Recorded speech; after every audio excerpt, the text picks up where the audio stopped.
Commander Rallan had seen thousands of ships in his lifetime. He grew up inside the Empire's military academies, lived through wars, even watched star systems fall. But nothing, absolutely nothing, felt as strange as the moment the human vessel appeared on the edge of the Lystra Nebula. It didn't enter the system like other ships did. It arrived with a quiet flicker of distorted light, as if reality took a breath and exhaled something impossible. Raylan leaned closer to the viewport, squinting. "Is that damaged?" he asked softly. His second-in-command, Vero, shook his head. "Scanners show no structural harm. But the design is absurd. No symmetry. No stabilizer rings. No energy spines. How does that thing fly?" The human ship looked like a brutal fusion of armor plates welded together by stubbornness alone. Engines flared unevenly, glowing a violent orange that shouldn't be safe. Heat shields overlapped like mismatched puzzle pieces. Some sections even showed exposed wiring. It was chaos, raw, ugly, powerful chaos. And yet, it moved with perfect control. The Empire's bridge fell silent. Every officer watched the strange craft glide closer, their screens flashing warnings they didn't understand. Rallan's throat felt tight. 3,000 years of engineering, and humans ignored every rule. A quiet voice cut through the silence. "Sir," a young officer whispered, "the ship isn't broadcasting a threat code." "What then?" "It's sending coordinates. A meeting location." Rallan felt a cold shiver run down his back. "They want to talk." "No, sir," Vero murmured, eyes wide. "They want us to witness something." The human ship rotated slowly, exposing its massive rear thrusters. The glow intensified. Sparks scattered across the void like falling stars. Something was about to happen, and none of them were ready. The human ship drifted ahead of them, silent and calm, as if waiting for the Empire fleet to gather its courage. Rallan could feel the tension spreading through the bridge like cold mist. Officers fidgeted with their uniforms, whispered to one another, checked their scanners again and again as if numbers might suddenly change. "Match their course," Rallan ordered, though his voice felt unsteady. "Maintain a safe distance." Vero snorted under his breath. "Safe, right?" The human vessel angled downward, heading toward a dead moon orbiting the nebula's edge. Its surface was cracked, hollow, barely held together by gravity alone. There was nothing of value there. "Why choose that place?" One officer muttered. "Watch," Rallan whispered. The human ship slowed, hovering above the moon like a predator judging its target. The thrusters dimmed, then pulsed. Not the clean pulse of ion engines. Something rougher, older, but impossibly powerful. And then the ship shot downward. A burning column of flame roared behind it, brighter than anything the Empire's reactors could create. The ship smashed into the moon's crust, not gently, not cautiously, but with the force of a meteor strike. The entire bridge gasped as a shockwave rippled across their senses. "What are they doing?" "That will destroy the moon," cracked wide open. A glowing fault line split through it, like a wound of burning light. Dust and molten rock burst outward in a violent plume. The human ship, unbelievably, pulled up through the chaos. Its hull glowing red, but still intact. Rallan stared in disbelief. "They used raw thrust to carve open a moon." Vero swallowed hard. "Sir, this isn't a demonstration of power. No. It's a demonstration of control." And for the first time, Raylan realized humans weren't reckless. They were precise. Terrifyingly precise. Hours passed, but the crew still couldn't stop shaking. Even Rallan felt his hands tremble when he reached for the console. The human ship hovered in space now, cooling. Faint trails of steam rising from its hull like a beast after a long run.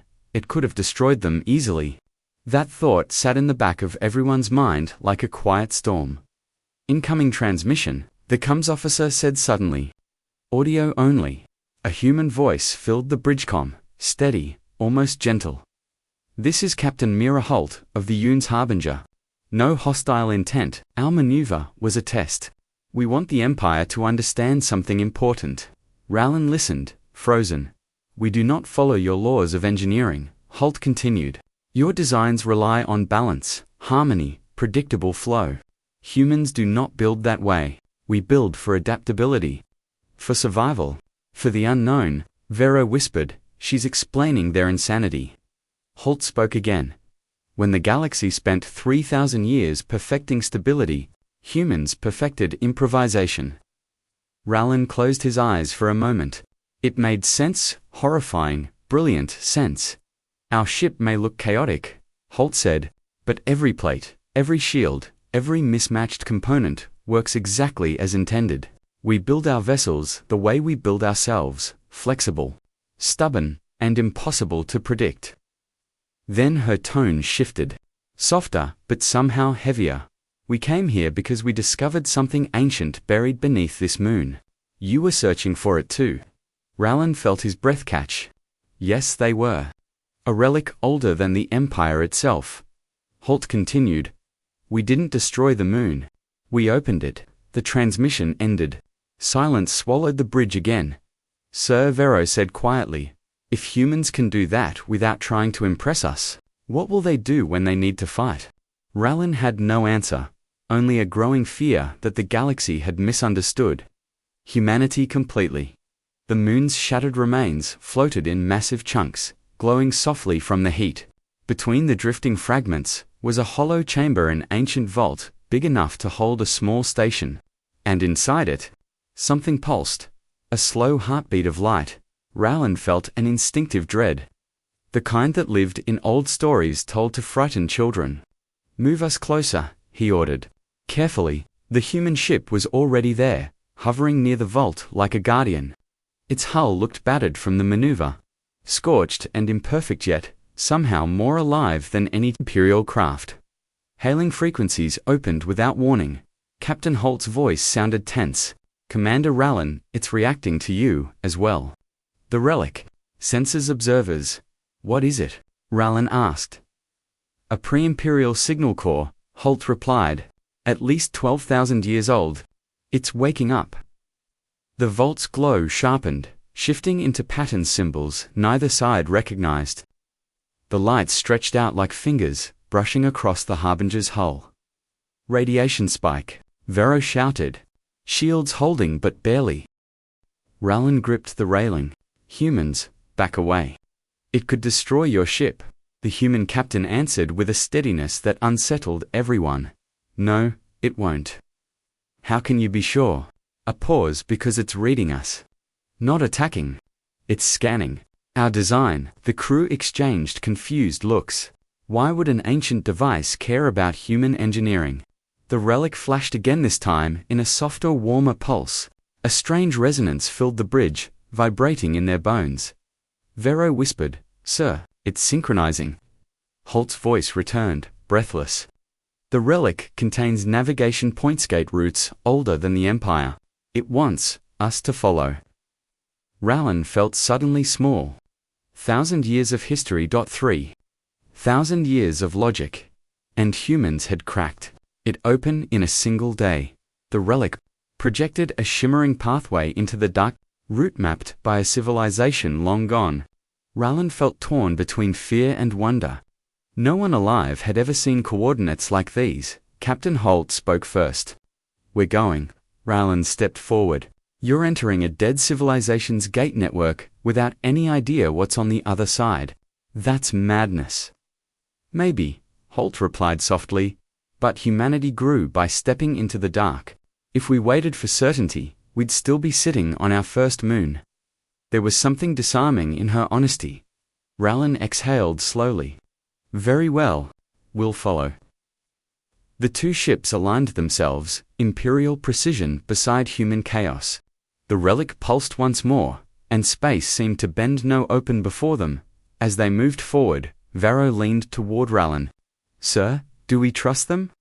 I don't know, Rallan admitted. But they haven't lied, and they haven't fired on us.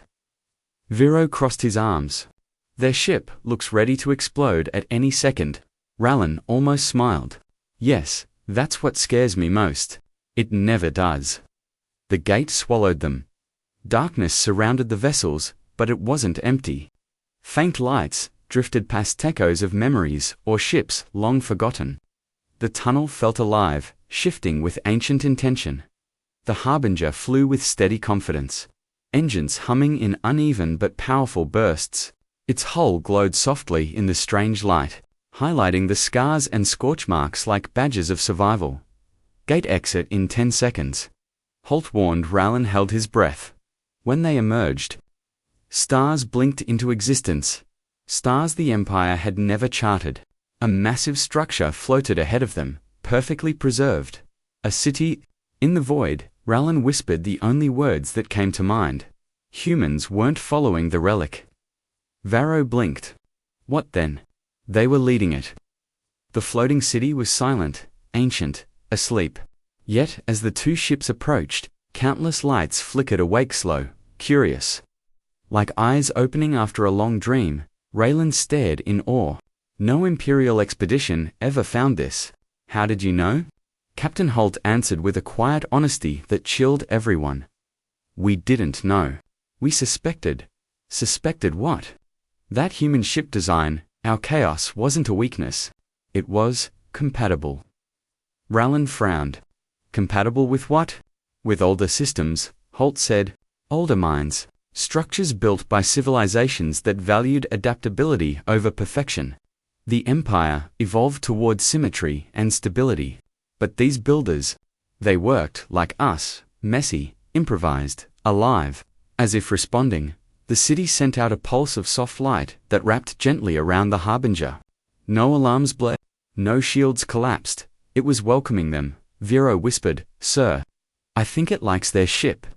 Rowland felt something deep inside him shift, a quiet respect he had never expected to feel toward humans. Captain Holt, he said, why reveal this to us? You could have kept it secret. There was a pause, the kind that carried weight. Because the galaxy is changing, she said, and humanity doesn't want to face it alone. Rowland exhaled shakily. He didn't realize he'd been holding his breath. The city brightened again, projecting new star paths, an entire network untouched for millennia. Routes that could reshape the balance of power across every known empire. Vero spoke softly. Sir, this could rewrite history. Not just history, Rowland murmured. Our future. Holt's voice softened. We build strange ships, Commander. Ugly ships. Dangerous ships. But everything we build carries one truth. Humans survive by reaching out, not shutting others out. Raylan looked at the glowing city. The ancient pathways, the human vessel hovering beside him. For the first time, he understood. The galaxy didn't freeze because humans were unpredictable. It froze because humans were much more than anyone expected. And now, everyone would see it.